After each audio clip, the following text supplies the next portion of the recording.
द्वारा बनाए गए कानूनों से पूर्व भारतवर्ष में धर्मशास्त्र में वर्णित कानूनों का ही राज चल रहा था।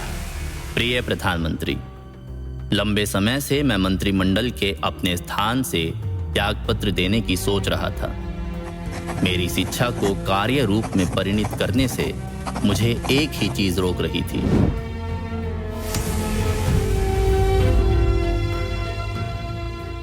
कौन होते हैं हमारी संस्कृति के मामलों में दखल देने वाले?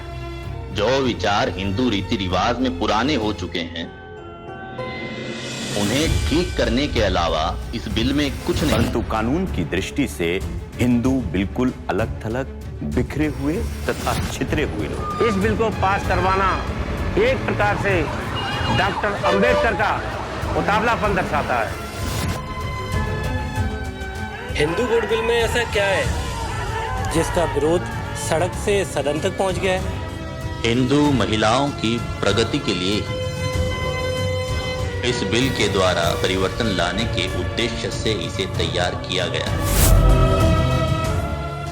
जो लड़ाई थी वो नेहरू कैबिनेट के अंदर बाबा साहब लड़ रहे थे।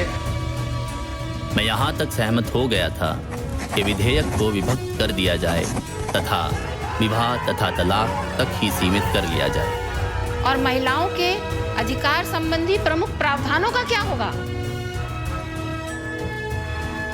बाबा साहब अंबेडकर महिलाओं के उत्थान के लिए संघर्षरत रहे, संघर्षशील रहे।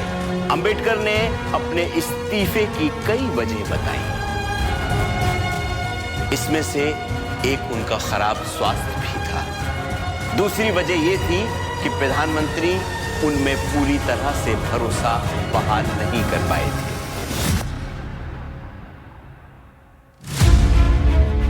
इस आशा के साथ ही हमारे श्रम के कुछ फल तो मिले, किंतु विधेयक के इस भाग की भी हत्या कर दी गई। इसलिए आपके मंत्रिमंडल में बने रहने में मुझे अब कोई उद्देश्य नजर नहीं आता।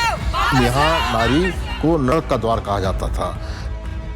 अंबेडकर ने कहा कि अपने पार्टी के अंदर से विरोध का सामना कर रहे नेहरू में वो उतावलापन और प्रतिबद्धता नहीं बची थी जो इस विधेयक को पारित करवाने के लिए जरूरी है।